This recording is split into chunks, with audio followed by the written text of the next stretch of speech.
let's go straight to Eddie Guerrero. So I hadn't realised this until Maven posted something with Mr. Kennedy last Friday, and I thought, well, how can we not talk about it? And it's the 20th anniversary of the death of Eddie Guerrero, and I was at the show after he died. It was in it would have been in Sheffield, in fact, because my cousin was at Sheffield University and I went down.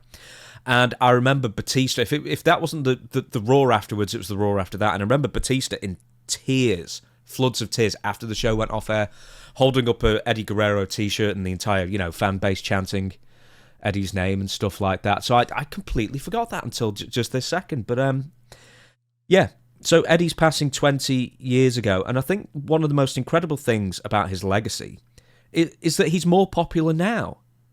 It's like there's so many wrestlers who, steal his stuff, and anytime anybody cheats in an elaborate way kind of thing, everyone starts chanting Eddie or a Frog Splash or Three Amigos or whatever it is. And he's more popular now than he's ever been, thanks to also like Ray and Dominic and one of the girls doing the Three Amigos as well. Yeah, I remember, was it Lyra? Was it Lyra? Was it the Becky Lynch match? I thought Becky Lynch. Yeah. Yeah, I think so. Constant. Yeah, just like, how can you say that about too many people other than Eddie Guerrero, that he's more popular now than he ever was? Yeah, he is definitely, it's something, and it warms my heart to see that. By the way, when you talked about when I found out, I was driving down Route 84 to Route 2 in Connecticut, going towards Mystic, Connecticut. I lived out, by the way, Ox Baker also lived out that way. And I remember Scotty Tuhati called me, and I was just joking around when we would keep in touch. I was gone from the company. Scott was still there.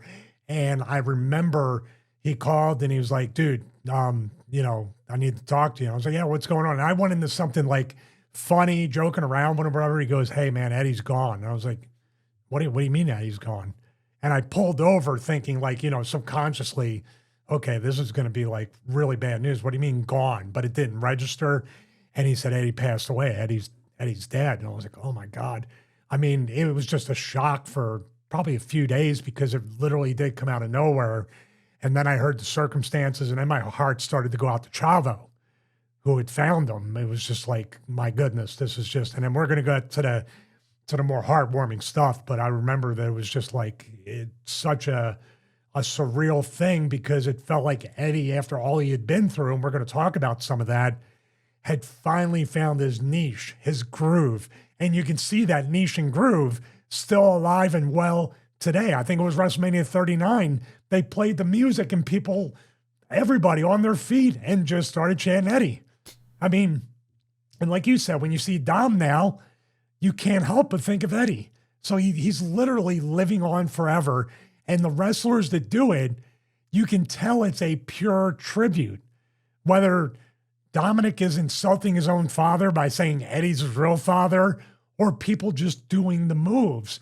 And it doesn't look like a cheap knockoff thing or somebody just trying to get over by using Eddie's name. It feels like a real heartfelt, we're doing this for Eddie, and the people get it. It's such a symbiotic, perfect thing that I don't think it's been done with anybody else ever in wrestling. Am I off with that? I'm trying to think. I mean, I suspect that, like in Lucha Libre, consistently over years and decades. That's what I'm saying. It stood the test of time. Well, I mean, you could argue, in Mexican wrestling, the son of, like, El Hijo del Santo or whoever would, pay tribute to their father kind of thing and basically take their moveset and then be stars on their own. I get, obviously, because of their father, they're, stars and in taking their name and everything, but then they carve out their own niche as well. So I suspect that may be more like a south of the border kind of thing almost, paying tribute to that degree. But it doesn't feel like a ripoff in that sense. No, not at all. Not at all. And whenever they're on the West Coast or in San Diego or Texas, I think New Mexico too, they'll do stuff that the local demographics will be like, oh, I remember that because I watched Eddie Guerrero, or even Mexico for sure. Tony Khan and AEW have done a really good job with the Owen Hart tournament. I would love to see WWE do something, because it's so strong still, even decades later, 20 years later, to name the tournament or to do something special for Eddie that will just, it will enhance the memory even more if that's possible. Do you know that in the early 2000s, the reason that Paul Heyman pushed Ray and Eddie so hard in 2002, I think, when he took over the SmackDown head writing gig, was because the quarter hours would spike in, your California, your Texas, your border cities kind of thing, or, heavy Hispanic population. They would spike those ratings when Eddie and Ray were on TV. That's why they were treated so seriously, because of, I think, Paul Heyman spotting that first. And even though they were drastically undersized compared to most of the roster, it's like, well, they're stars, they're draws, they're already draws now, let's just go all the way. And they would with both Ray and Eddie, which is also as against the odds as you could possibly imagine, really, especially at that time. Yeah, I think Eddie, you talk about Ray's the ultimate underdog, but as we're going to talk about during this episode and maybe a part two if we keep going, you can talk about Eddie forever in such a positive way. The thing is that, like with Eddie, talent, this is the saying that I've been told, and it sounds like BS, like the brass ring speech, but Eddie is the purest example that, as Savage would say, the cream always rises to the top. Talent cannot be denied forever. And you might have some hiccups and some roller coaster rides, but once Eddie had that angle, especially, the Ray angle, but even with Brock and winning that title, people would dare say it was not a great championship run, but I would counter that because he gave us some unbelievable matches and moments, before, during, and even, after that. So one of the things that I've heard, and I can't remember who came up with this idea or suggestion first, but was he looking unhealthy prior? Because he was huge at the time. Once again, he's 225, 230. Something like that on a 5'6" frame, which is ridiculous. And then also, someone actually said, and it's an interesting quote, he basically died trying to be a main eventer, trying to put that size on so he didn't look out of place with the Triple H's or Brock Lesnar's or Kurt Angle's or whoever it might be. Is there any credence to that theory that all that packing on the muscle will have contributed as well as everything else he was doing at the time? Well, I didn't know any kind of... I didn't have any kind of information or discussions with Eddie, or he never opened up that he was fighting to stay in the main event. He was really worried about his run ending. He was worried about looking less than when you stand him next to a Triple H or Brock Lesnar or any of these other guys. I wasn't privy to any of that stuff. Whenever I talked to Eddie, it was a very nice conversation. Most times that had nothing to do with wrestling. He had his Bible with him. We would talk about that. He was one of the few people that really would talk about that kind of stuff openly in the locker room, and that inspired me to kind of stay kind of on that path the best of my ability in my faith. But at the same time, he seemed like always like he had the weight of the world on his shoulders.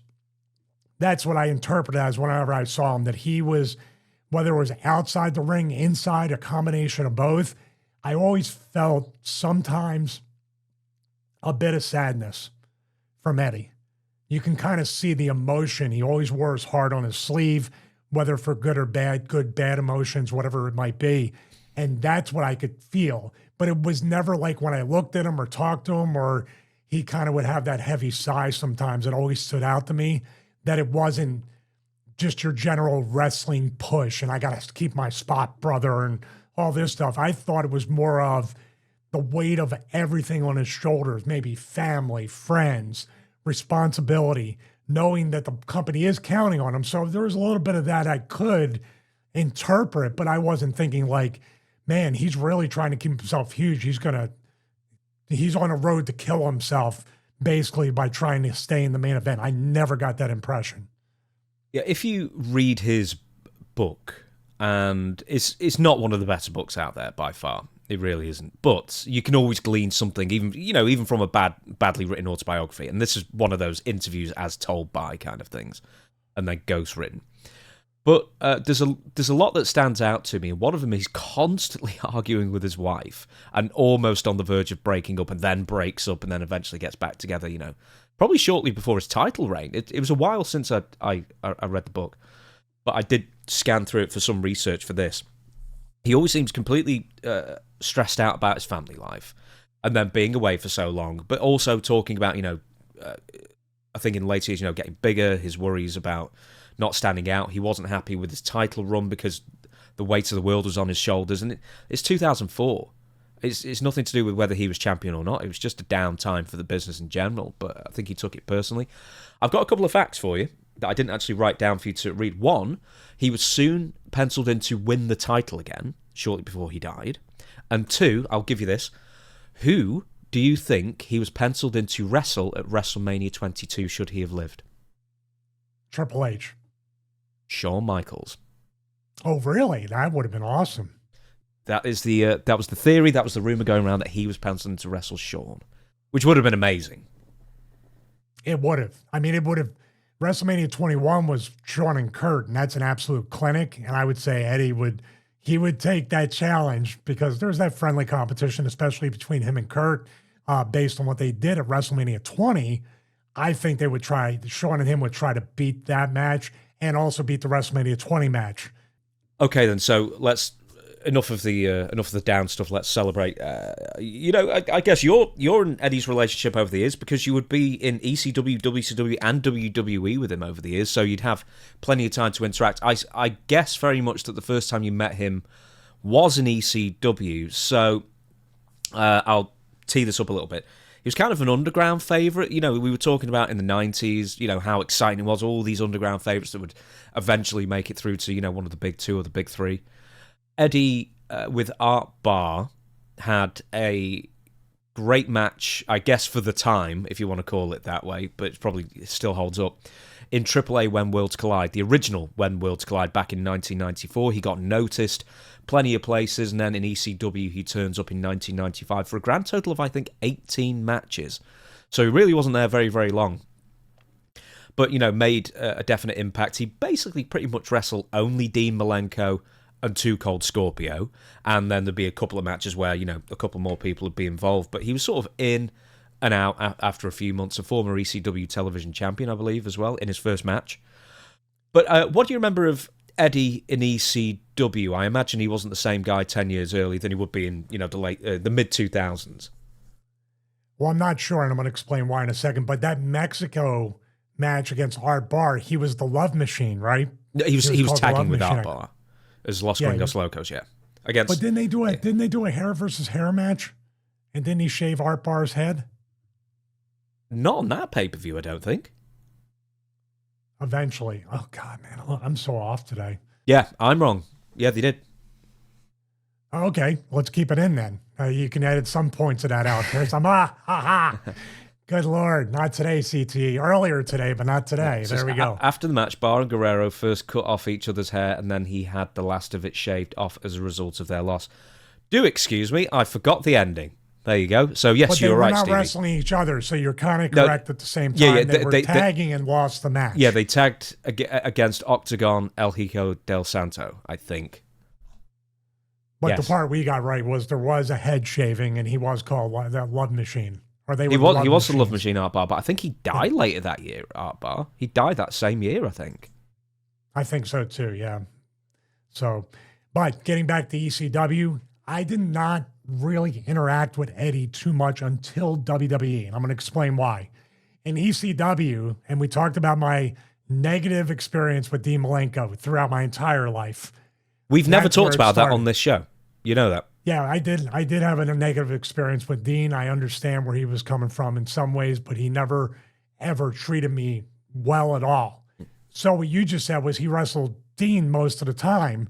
So I would go up and say hello to both of them. Dean wouldn't even look at me. Sometimes I even shake my hand. Eddie would be gracious. But just by, I guess, association, I would keep my distance from Eddie. I didn't want to, but, you're not going to go over there and ask for somebody to be a jerk to you time after time. Again, well, maybe in wrestling, it seems to happen a whole lot. In WCW, we were all kind of not in cliques, but in little groups or universes. He was hanging out with the cruiserweights. We had our flock stuff going on. We were in the crowd. We didn't interact a whole lot then. In WWE, because of ECW, WCW, I was always a fan of Eddie's work. WWE, I had the chance, after being comfortable a little bit in the locker room, to start getting to know Eddie better. And that's when we really became, I would love to say we became friends. I hope he considers me a friend, but for out of respect and not to be too presumptuous, we were really, really friendly.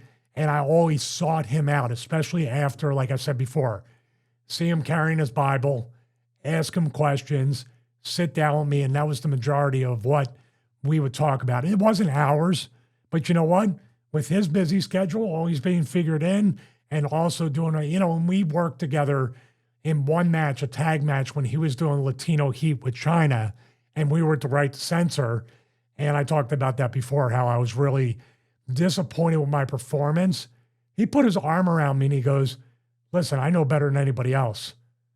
You can dig yourself out of this, because I'm fat, I'm out of shape, I look like crap, I work like crap right now.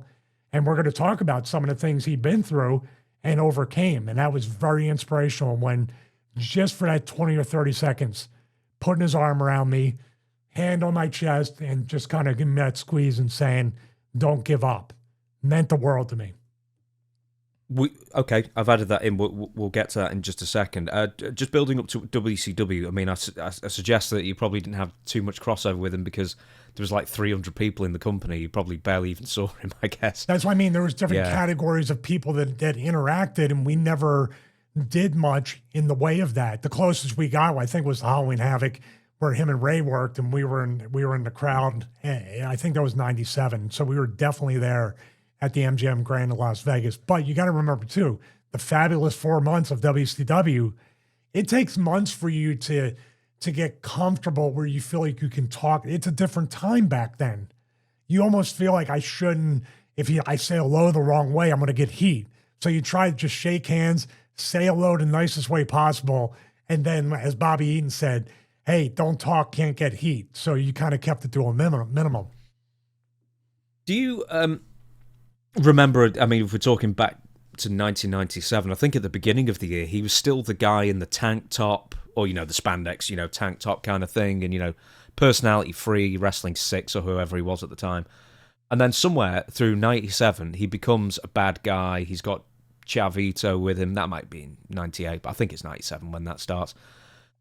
And it's great. And it's like, where did that come from? It's kind of like Razor Ramon. You like Scott Hall was just a boring big guy with a mustache. It was a great mustache. But, there was nothing to the dude, apart from the size. And then he becomes the Diamond Stud and then changes that into Razor Ramon, and all of a sudden he's Johnny Charisma. It was like, where did that come from after all these years? So it's like you learned the wrestling first, then all of a sudden it just clicks. And it was amazing. Well, it's the way it should be. You start out as a babyface and you're usually vanilla. You're nothing. And then usually the heels are experienced and have the poise, the presence, and the comfort to do what they can do. That's Scott Hall's career right there, until he found it was always there. For instance, here's what I'm going to use just to veer off course for a second. Brad Armstrong is no different than Road Dogg with charisma. Is no less funny than Road Dogg. Rest in peace to Brad too. It just never showed itself on TV in any way, or wasn't allowed to be shown. Maybe that's what it is. Maybe Eddie stopped giving a damn, giving an F, and just the real Eddie Guerrero, or maybe even the frustration, because he did that promo on Eric Bischoff and started the LWO. I know the group, but that was the Eddie that we saw develop in years, forward after that as well. I know he changed earlier than that, but maybe they just gave him the opening to be Eddie Guerrero, to be Latino Heat, because that was Latino Heat in WCW. It's really just, for anybody that says you can go out there and get over and do whatever you can, wrestling's one thing, but if they're not giving you one of these things to talk into, and they're not giving you people to play off of to bring out your real character, you're going to be hamstrung. You're going to be handcuffed. And Eddie was. Hey, well, he made up for it absolutely later on. He was too obviously small in WCW to be pushed beyond a certain glass ceiling, which was never going to happen. The same with Jericho, the same with Raven, you can even argue to a point, same with Benoit to a point until the very end. Dean, a lot of other guys who had, a lot of promise, but, weren't 300 pounds or already had main event runs in the WWF. You know how that goes. Did Eddie always have that strong of an accent?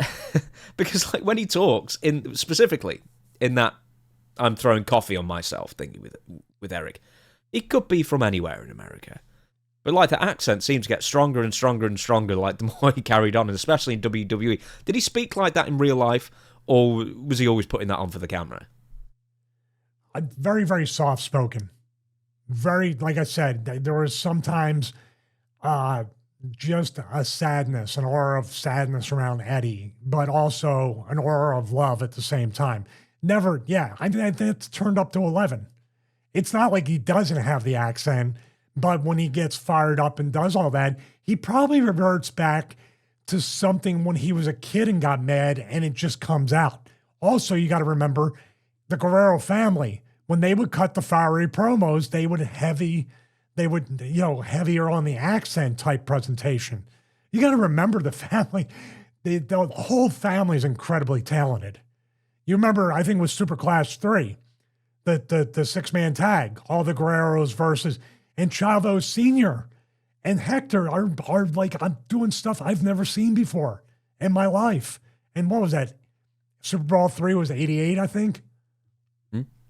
You know what we should watch for a Patreon exclusive? Eddie versus Hector. And they had those matches on Nitro. And it was the clash of high-flying 80s versus high-flying 90s. And it was really good. You got to say that you have a Bischoff quote in here later on in the show. We got to give Bischoff an immense amount of credit for the way he formatted Nitro and showcased those categories, especially the cruiserweights. I don't think anybody has booked the cruiserweights anywhere close to what whoever booked them in Nitro in WCW and on the pay-per-views, they were the special attraction. And maybe that's why the knives came out for Eddie, Ray, and everybody else. You know, because you can't, hey, they're adult men. What's the one thing you can critique them on that they can't change? Their height. And isn't that the beginning of the end in WCW? That needs an asterisk, by the way, in the States. Because in Japan, cruiserweight's been booked great for years. Well, I'm talking about the big two for a certain amount of time, the big two TV promotions. That's what they would do. Mm-hmm. And dare I say it, isn't wrestling the circus? And Nitro was a circus. There was all different kinds of things and flavors for everybody throughout those hours. Just bonkers, isn't it, that WWE or Vince McMahon or whoever, you can't draw, you're not big enough. Well, you know, territories like Memphis did great for years, and Stampede in the 80s kind of kept that promotion alive. Then there's World of Sport for decades. They had people smaller than in Mexico for decades, Japan for decades. It's like, it doesn't matter. Like, man, woman, big, small, if you can draw, you can draw. That's all that matters. You know what it became? It became, and we have it today. You know, all these promoters, these bookers, the creative people, they have a God complex. It has to be, I'm booking, and that's when it turned, and I was in WWE when this happened. It became serving and entertaining an audience of one. Didn't matter what anybody else cared about.